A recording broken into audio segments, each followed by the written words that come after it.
Hello friends, I am रश्मि पटेल। આપણે બીજા પાર્ટની અંદર ડાયરેક્ટ ઇનડાયરેક્ટ માટેની એક્સરસાઇઝ જોઈએ। પહેલા પાર્ટની અંદર આપણે તમારા રૂલ્સ ટેબલ કયા માટે કયો આ યુઝ કરવું બધું જોઈ લઈએ। તો આપણે આજે એક્સરસાઇઝ કરવા જઈ રહ્યા છીએ। તો ફર્સ્ટ સેન્ટેન્સ જોઈએ આપણે। તો ફર્સ્ટ સેન્ટેન્સ શું જોઈએ? Meena says comma double inverted comma Pandit ji is a proud man.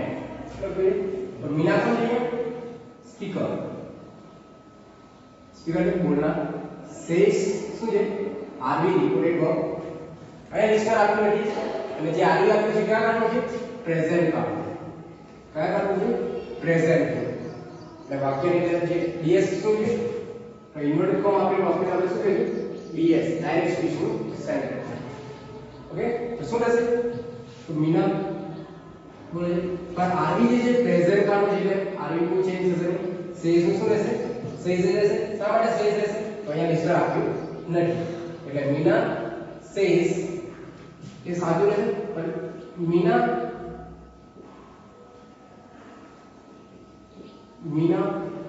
Tales લખીએ તો એ શું થઈ જશે રોંગ થઈ જશે એટલે શું આવશે મીના સેઝ। ઓકે, અને આ બે સેન્ટેન્સ ને જોવા માટે આપણે કયું કનેક્શન યુઝ કરીશું તો વિધાન વાક્યનું કનેક્શન ધેટ આવશે। કયું આવશે connection that Meena says that અને આરવી જો પ્રેઝન્ટ કાળનું માટે ડીએસ ના વાક્યમાં શું લખેલું કોઈ પણ પરિવર્તન આવતું નથી એટલે આપણે જે વાક્ય આપીએ કોપી કરવાનું છે પંડિતજી ઇઝ અ પ્રાઉડ મેન। તો કાળની અંદર કોઈ પરિવર્તન નથી જો સર્વનામ હોય એટલે ચેન્જ છે પણ आगे वर्तमान काळના હોય કે ભવિષ્યકાળના હોય આપણે એની અંદર પરિવર્તન કરતા નથી એટલે ડીએસ નું વાક્યની અંદર કોઈ પરિવર્તન જોવા મળશે નહીં। કે આપણે આ એક્ઝામ્પલ લઈએ બીજું અહીંયા ભાવિક કોણ છે સ્પીકર સેડ કોણ છે રિપોર્ટેડ વર્બ અને mister Patel is busy mister Patel is busy એ કહ્યું છે ડાયરેક્ટ સ્પીચ નું વાક્ય ભાવિક સેડ અહીંયા લિસ્ટર છે નથી આપ્યું લિસ્ટર નથી આપ્યું અને વિધાન વાક્યમાં લિસ્ટર ન હોય આપણે શું લખવાનું સેડ નું સેડ અહીંયા આપણે દોડ લખવાનું જો ભાવિક દોડ લખીને રોંગ થઈ જશે એટલે શું આવશે ભાવિક સેડ બે વાક્યને જોડવા માટે કનેક્શન શું યુઝ કરશું that Bhavik said that mister Patel said એ કેવો કાળનું આવી છે પાસ્ટ કાળ એટલે આ વાક્ય ડીએસ ના વાક્યની અંદર આપણે શું કરવું પડશે કાળ ચેન્જ કરવું પડશે તો ઇઝ એ કયા કાળનું વર્બ છે તો પ્રેઝન્ટ તો આપણે પાસ્ટમાં ઇઝ નું શું કરવાનું વોઝ એટલે એમ ઇઝ હોય તો વોઝ કરવું અને આ હોય તો વર્બ કરવું। ઓકે, તો અહીં આપણે શું કરવું પડશે વોઝ એટલે મિસ્ટર પટેલ વોઝ બિઝી આપણે બીજું સેન્ટેન્સ લઈએ તો આપણે ત્રીજા સેન્ટેન્સ જોઈએ અહીંયા ત્રીજું સેન્ટેન્સ શું Palak said to Hina I saw you yesterday। અહીંયા પલક કોણ છે સ્પીકર એટલે એક્ઝામ્પલ બોલના અને હિના કોણ છે લિસનર સેડ ટુ શું છે આરવી કયું આવે પાસ્ટ ટેન્સ કયા ટેન્સ છે પાસ્ટ ટેન્સ માં આવે શું કહે છે I saw you yesterday I saw you yesterday। તો પલક સ્પીકર નું નામ છે પલક અને લિસનર તરીકે હિના। तो वाक्य कયું છે વિધાન વાક્ય કયું છે વિધાન વાક્ય હોય તો આપણે આગળ શું કહીશું સેડ ની જગ્યા પર ટોલ્ડ પાસ્ટ ટેન્સ નું આવી છે એટલે આપણે વિધાન સેડ તો પેન નું પાસ્ટ ટોલ્ડ है એટલે આપણે ટોલ્ડ યુઝ કરીશું અને બે વાક્યને જોડવા માટે કનેક્શન ધેટ યુઝ કરીશું। यहाँ आई કોણ છે ફર્સ્ટ પર્સન કોણ છે ફર્સ્ટ પર્સન તો ફર્સ્ટ પહેલા પુરુષનું રૂપાંતર એટલે આપણે કીધું first person change into subject એટલે પહેલા પુરુષનું પરિવર્તન કોના પ્રમાણે થશે બોલનાર પ્રમાણે સબ્જેક્ટ પ્રમાણે કોના પ્રમાણે પલક પ્રમાણે પલક કોણ છે એક ગર્લ આપણે એના માટે શું કરીએ સર્વનામ સી પ્રોનાઉન્સ શું કરીએ સી તો અહીંયા આઈ ની જગ્યામાં શું આવશે સી શું આવશે સી એકવાર આપણે પલક નામ યુઝ કર્યું તો બીજી વાર આપણે પલક ને લખી દઈએ તો શું આવશે સર્વનામ પ્રોનાઉન સી પલકની જગ્યા પર આપણે સી યુઝ કર્યું સી સો કાઢો છે પાસ્ટ ટેન્સ કયો પાસ્ટ ટેન્સ તો સિમ્પલ પાસ્ટ ટેન્સ क्या काढू वाक्य सिंपल पास्ट टेंस तो આપણે કાર્ડ પરિવર્તન કરીએ સિમ્પલ પાસ્ટ ટેન્સ કયા કાળમાં પરિવર્તન થશે તો પાસ્ટ પરફેક્ટ ની પાસ્ટ પરફેક્ટ ની અંદર ચેન્જ કરીએ આપણે શું આવશે હેડ પ્લસ વર્ડ ફ્રોમ શું આવશે પાસ્ટ પરફેક્ટ માં અને પ્લસ થર્ડ ફોર્મ અને હેડ અને સોનું થર્ડ ફોર્મ શું થશે seen. He had seen you. You કોણ છે સેકન્ડ પર્સન કોણ છે સેકન્ડ પર્સન અહીંયા કોણ છે હિના તો હિના પણ ગર્લ છે ગર્લ તરીકે આપણે સર્વનામમાં શું યુઝ કરીશું સી પર અહીંયા વર્બ પછી યુ આવ્યું છે એ યુ શું છે સબ્જેક્ટ છે કે ઓબ્જેક્ટ યુ શું છે ઓબ્જેક્ટ છે તો શું થશે સી તો સી એ સબ્જેક્ટ છે એનું ઓબ્જેક્ટ શું થશે હર તો સી હર એટલે સી had seen her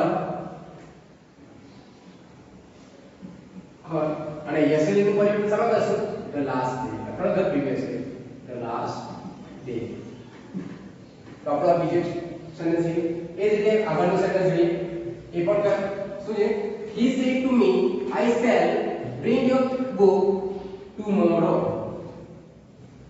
તો he કોણ છે અહીંયા સ્પીકર me કોણ છે listener તો he અને me said to past form છે લેંગ્વેજ શું છે વિધાન વાક્યમાં આ વિશ્વાસ છે તો he told me અને બે વાક્યને જોડવા માટે કન્ડિશન આપણે યુઝ કરીશું that he told me that I કોણ છે અહીંયા he I કોણ છે he I નું પરિણામ કોના પ્રમાણે રહેશે he પ્રમાણે ફર્સ્ટ પર્સન નું એટલે he અને shall be એટલે આપણે શું કરવાનું would પાસ્ટ ફોર્મ છે એટલે પરિવર્તન કરવું પડે પાસ્ટ ફોર્મ એટલે shall be નું શું થશે would કરીએ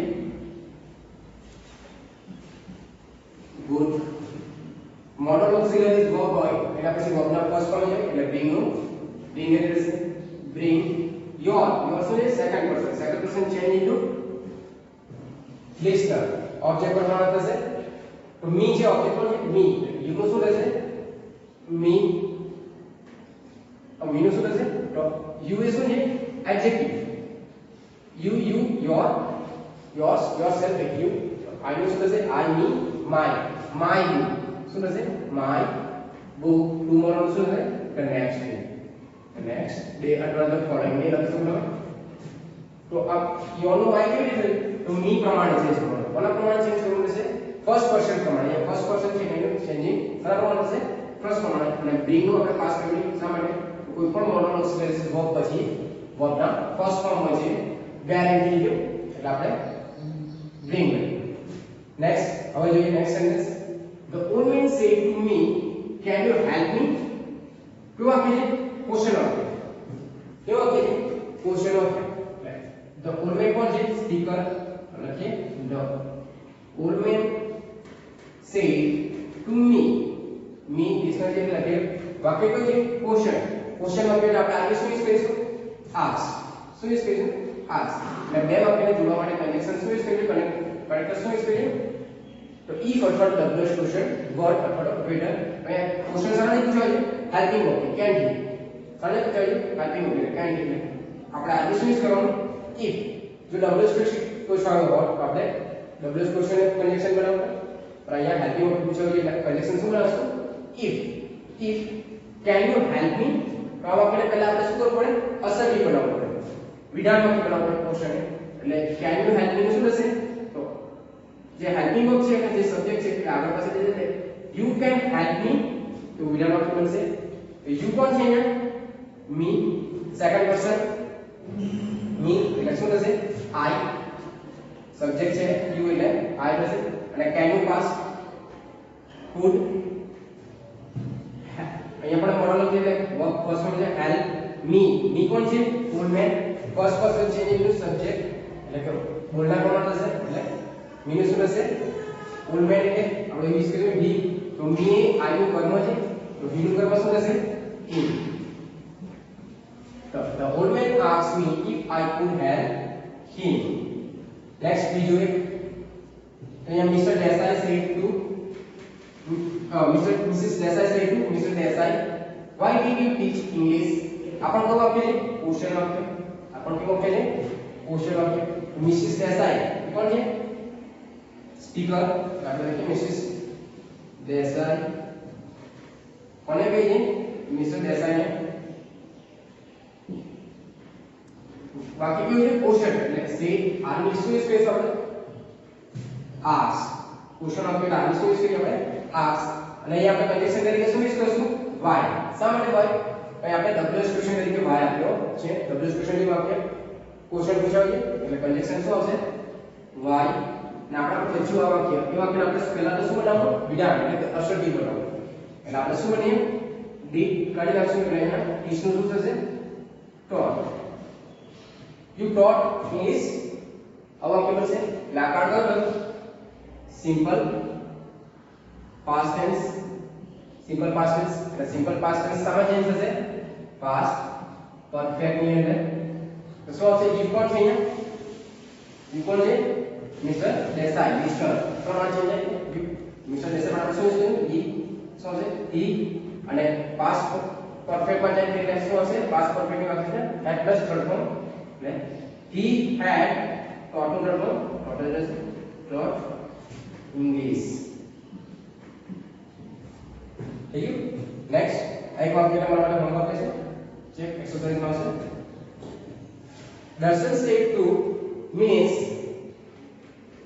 did you give me what did you give me अब आपके दर्शन कौन है speaker Darshan said to means कौन है लिसनर क्यों वाक्य है क्वेश्चन वाक्य એટલે શું હશે told sorry क्वेश्चन वाक्य છે એટલે ask આ શું હશે ask દર્શન ask means અહીંયા આપણે WH ક્વેશ્ચન થી ક્વેશ્ચન પૂછ્યા છે what એટલે આપણે કન્ડિશન તરીકે શું લખીશું what ને આપણા પ્રામ વાક્ય બીજું છે પાછું did you give me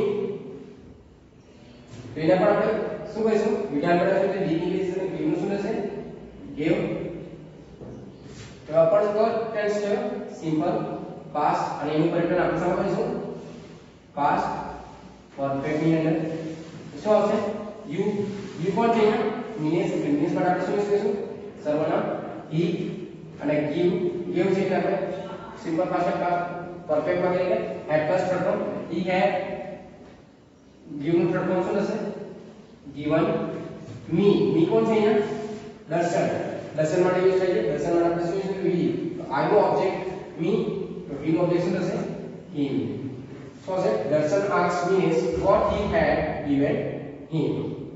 Okay, next બીજું આપણે જોઈએ the master said to the servant get out શું કહે get out તો get out એ કયું વાક્ય બનશે get એ શું છે verb શું છે verb એટલે કયું વાક્ય છે imperative sentence તો imperative sentence આજ્ઞા પ્રમાણે આપણે આરબી યુઝ કરવું પડે તો માસ્ટર શું છે સ્પીકર આપણે લખીએ તો માસ્ટર and next listener કોણ છે તો servant તો get out એ શું કર્યું કહેવાય આદેશ એટલે શું હશે આરબી order શું હશે આરબી શું હશે order તો master's order that servant the servant અને બે વાક્યને જોડવા માટે આપણે કન્ડિશન શું યુઝ કરીશું તો imperative sentence આગલા વાક્યનો કન્ડિશન શું આવશે to અથવા not to જો પોઝિટિવ હોય સેન્ટેન્સ ડીએસ નું વાક્ય જો પોઝિટિવ હોય તો આપણે કન્ડિશન તરીકે ટુ યુઝ કરીશું અને જો વાક્ય નકાર હોય તો કન્ડિશન તરીકે નોટ ટુ યુઝ કરીશું આ વાક્ય કયું છે હકાર છે પોઝિટિવ છે આપણે કન્ડિશન શું યુઝ કરીશું ટુ અને ત્યાર પછી આપણે કોપી કરીશું ગેટ આઉટ ટુ પછી વર્બનું ફર્સ્ટ ફોર્મ છે એટલે આપણે વર્બ ફર્સ્ટ છે two get out next I said to him please give me your book અહીંયા પણ આ વાક્ય કેવું છે please give me આગળ વાક્ય જે આપણે છે imperative sentence તો I સ્પીકર છે I said to him please આવી છે આ શું આવશે રિક્વેસ્ટ કરી પ્લીઝ વિનંતી કરે છે એટલે શું આવશે requested I requested him okay વાક્ય કેવું છે પોઝિટિવ કન્ડિશન શું આવશે to અને પ્લીઝ વર્ડ્સ આપ્યો એટલે રિમૂવ કરવું કાઢી નાખો I requested him to શું કહે છે give me give વર્બ નું ફર્સ્ટ વર્ડ me કોણ છે અહીંયા I એટલે me નું me જ રહેશે કોઈ ચેન્જ ના થાય I એટલે ફર્સ્ટ પર્સન જે બોલનાર છે me પોતે I એટલે me નું me રહેશે your કોણ છે him બીજો સ્પીકર કોણ લિસનર કોણ him તો you નું વિશેષણ એડજેક્ટિવ your થયું he નું એડજેક્ટિવ શું હશે his book. Is the next sentence? He said to her, please do not drive your scooter very fast. He he કોણ છે speaker he said to her વાક્ય કેવું છે રિક્વેસ્ટ કરે છે એટલે શું આવશે her તમે પ્લીઝ આપણે રિક્વેસ્ટેડ યુઝ કરી દો અથવા તો સજેસ્ટેડ પણ યુઝ કરી દો આપણે સજેસ્ટેડ her કન્જેક્શન શું આવશે not to appear પ્લીઝ નીકળશે not નકાર વાક્ય છે not to આવશે he suggested her not to અહીં આપણે રિક્વેસ્ટેડ પણ યુઝ કરી દઈએ requested to her not to drive શું આવશે do not નીકળી જશે તમે નકાર તરીકે તમે not to યુઝ કરો તો do not શું થશે રિમૂવ થશે નીકળી જશે not to drive the scooter very fast Babu થઈ ગયું આ એક વાક્ય તમારો ફરી પાછું એક્સરસાઇઝ માં રહેશે next C what is because she said what a beautiful but flower it is કયો વાક્ય છે આ ઉદ્ગાર વાક્ય કયો વાક્ય છે ઉદ્ગાર વાક્ય છે એક્સક્લેમેટરી સેન્ટેન્સ તો એક્સક્લેમેટરી સેન્ટેન્સ એટલે આપણે આની શું યુઝ કરીશું એક્સક્લેમેટરી એની સાથે શું યુઝ કરીએ છીએ joy sorrow happy admire appreciate etc જેવા વર્ડ્સ આપણે યુઝ કરીએ છીએ તો અહીંયા પર ક્યુટ ફ્લાવર્સ છે બ્યુટીફુલ તો તેની સુંદર ફૂલને લઈને શું થશે આકર્ષિત શું થશે હેપી या जॉय લઈએ હેપી या जॉय આપણે जॉय લઈએ સી એક્સપ્લેન વિથ जॉय બે વાક્યને જોડવા માટે કન્ડિશન આપણે શું યુઝ કરીશું એક્સક્લેમેટરી સેન્ટેન્સ ની અંદર તો ધેટ શું યુઝ કરીશું ધેટ હવે આ વાક્યને આપણે શું કરવાનું છે અસર્ટિવ બનાવવાનું છે તો એક્સક્લેમેટરી સેન્ટેન્સ ને પણ આપણે અસર્ટિવ બનાવીએ એટલે શું થશે વોટ કે હાઉ જેવા વર્ડ્સ આપ્યા હોય એને આપણે રિમૂવ કરવા અને જે પાછળ જે શબ્દ આપ્યા હોય it is એને આગળ લઈ લેશું એટલે શું થશે it is a beautiful flower it is a beautiful flower એટલે આપણું આ વાક્ય વિધાન એટલે it એ થર્ડ પર્સન છે કરતા છે થર્ડ પર્સન નો એટલે નો ચેન્જ it અને આપણા પાસે said એ પાસ્ટ ફોર્મ છે એટલે is નો પાસ્ટ શું થશે was શું આવશે it was a beautiful flower થઈ ગયું એ રીતે સેમ સેન્ટેન્સ છે અહીંયા girl said to what a beautiful butterfly પણ અહીંયા it is નથી આવ્યું જો તમને અહીંયા કોઈ પણ કર્તા કે હકીકત ના જોવા મળે તો એની પાછળ શું હશે it is ઓકે તો આ સેમ સેન્ટેન્સ છે એક્સક્લેમેટરી સેન્ટેન્સ છે એ પણ તમારા માટે એક્સરસાઇઝ મળે છે નેક્સ્ટ આપણે એક બીજું જોઈએ રૂપા છે રૂપા said to Reena alas we have missed bus આ પણ કેવું વાક્ય છે કેવું વાક્ય છે એક્સક્લેમેટરી આપું છે આપણે વાત થઈ ગઈ આગળના લેક્ચરમાં કે એક્સક્લેમેટરી માર્ક વાક્યની વચ્ચે પણ હોઈ શકે અથવા તો અંતમાં પણ હોઈ શકે અહીંયા વચ્ચે આપ્યું છે અલાસ કે ઇન્ટરજેક્શન વર્ડ્સ કહીશું આપણે ઇન્ટરજેક્શન વર્ડ્સ સાથે આવેલું તો રૂપા સેડ ટુ રીના રીના કઈ વાક્ય છે એક્સક્લેમેટરી નું એટલે શું હશે એક્સક્લેમ with sorrow શા માટે તો બસ ચૂકી ગઈ સોરી ટ્રેન શું થઈ ગઈ ચૂકી ગઈ મિસ થઈ ગઈ તો Reena explain with sorrow Reena બે વાક્યને જોડવા માટે કન્જેક્શન યુઝ કરીશું ધેટ અહીંયા જે ઇન્ટરજેક્શન વર્ડ્સ આપ્યા હોય એને કાઢી નાખવા એટલે કે એક્સપ્લેનેટરી ની અંદર વોટ હાઉ કે પછી ઇન્ટરજેક્શન વર્ડ જે આપ્યા હોય વર્ડ્સ એને શું કરવાના રિમૂવ કરવાના ઇન્ટરજેક્શન વર્ડ્સ કયા આવે છે alas how proud hooray okay oh god omg જેવા વર્ડ્સ એક્સેટ્રા વર્ડ્સ ને આપણે રિમૂવ કરશું ધેટ અને પછી વાક્ય જે છે કે we A first person plural છે આપણે થર્ડ પર્સન પ્લુરલ ની અંદર ચેન્જ કરીશું તો થર્ડ પર્સન પ્લુરલ શું આવશે they અને have નું પાછું થશે had એટલે આ કયો કોણ હતો આપણો પ્રેઝન્ટ પરફેક્ટ પ્રેઝન્ટ પરફેક્ટ નું ચેન્જ સામાન હશે પાસ્ટ પરફેક્ટ માં તો માત્ર શું કરું have has નું had માં પરિવર્તન કરું had missed the train next the painter said what a dull color it has કયો કલર છે dull color એટલે નિસ્તેજ the speaker છે the painter said શું આવશે આપણા વાક્ય ઉદ્ગાર વાક્ય છે એટલે એક્શન with થોડું નિરાશ છે કે નારાજગી સાથે બતાવે છે. શું આવશે? sorrow. બે વાક્યને જોડવા માટે કન્જેક્શન then. આ વાક્યને પણ આપણે અસર્ટિવ બનાવશું એટલે શું થશે? what રિમૂવ કરશું ને જે it has તરીકે આપ્યો છે એને આપણે ક્યાં લઈ જઈશું? આગળ લાવશું. it has a dull color. it A third person છે, નો ચેન્જ. it has past માં આવશે એટલે has નું શું રહેશે? had a dull color. એ પણ લઈ ગયું.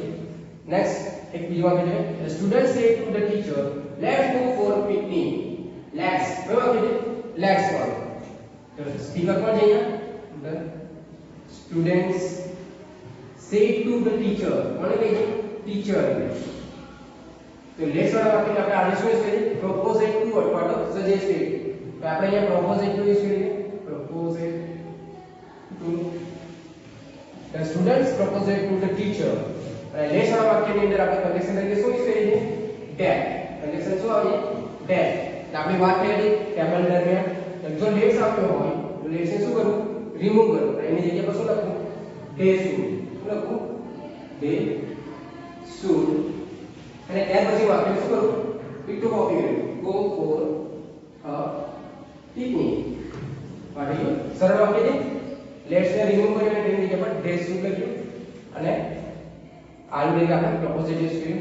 એ જ રીતે નેક્સ્ટ બીજું પણ વાક્ય છે let's not have only tea. અહીંયા પણ લેટ્સ વાળું વાક્ય છે. એ જ રીતે શું કહે છે? માય ફ્રેન્ડ સ્પીકર છે તો અહીંયા આપણે સજેસ્ટેડ યુઝ કરી નથી. સજેસ્ટેડ તો લેટ્સ માં આપણે પ્રોપોઝિટ કો થોડો સજેસ્ટેડ બેમાંથી યુઝ કરીને અહીંયા આપણે સજેસ્ટેડ લખીએ. My friend suggested. બે વાક્યને જોડવા માટે કન્જેક્શન શું આવશે? that. બે વાક્યને કન્જેક્શન જોડવા માટે that અને લેટ્સ રિમૂવ કરીને આપણે શું લખવાનું? they should. they should. અને ત્યાર પછી જે વાક્ય બચ્યું છે એને કોપી કરી આપણે શું બચ્યું છે? not have only tea. they should not have only tea. Okay. Next બીજું વાક્ય જોઈએ આપણે. Binal said to Soham, let me go my work myself. તો એ વાક્ય છે let વાળું. કયું વાક્ય છે? let વાળું. let એટલે આપણે શું કહીએ? પરમિશન. એને પરવાનગી કહીએ. તો અહીંયા સ્પીકર કોણ છે? Binal. અને લિસ્નર કોણ છે? સોહમ. let વાળું વાક્ય આપણે આદેશ શું છે? રિક્વેસ્ટેડ. આદેશ શું છે? રિક્વેસ્ટેડ. Binal requested Soham. અને બે વાક્યને જોડવા માટે કન્ડિશન શું યુઝ કરે છે? let માટે તો ટુ અને નોટ. જો હકાર હોય તો ટુ અને જો નકાર હોય તો નોટ ટુ. અહીંયા શું હશે? શું આવશે? ટુ. કન્ડિશન શું હશે? ટુ. અને લેટ માટે લેટ નો યુઝ કરવાનો રહેશે આપણે. Let to let me. Me કોણ છે? બિનર. તો બિનર માટે આપણે શું યુઝ કરીશું? સી. તો આઈ નું ઓબ્જેક્ટ મી ગયું તો સી નું ઓબ્જેક્ટ શું થશે? Her. Let her do. Do my. My શું છે? આઈ નું એડજેક્ટિવ. આઈ નું વિશેષણ માય થશે. તો સી નું વિશેષણ શું થશે? હર. સી નું વિશેષણ પણ શું થશે? Her work myself. આઈ નું ઇન્ફિનિટ પ્રોનાઉન એટલે કે સ્વવાચક સર્વનામ myself છે આઈ નું. તો સી નું સ્વવાચક સર્વનામ શું થશે? ઇન્ફિનિટ પ્રોનાઉન શું થશે? herself. શું થશે? herself. આ થઈ ગયું. નેક્સ્ટ આઈ તમારા માટે વર્ક રહેશે. તો આજે આપણે ઇનડાયરેક્ટ સ્પીચ માટેની એક્સરસાઇઝ જોઈ. નેક્સ્ટ લેક્ચરમાં આપણે કન્વર્સેશન વિશે જાણીશું. તો નેક્સ્ટ લેક્ચરમાં થેન્ક યુ.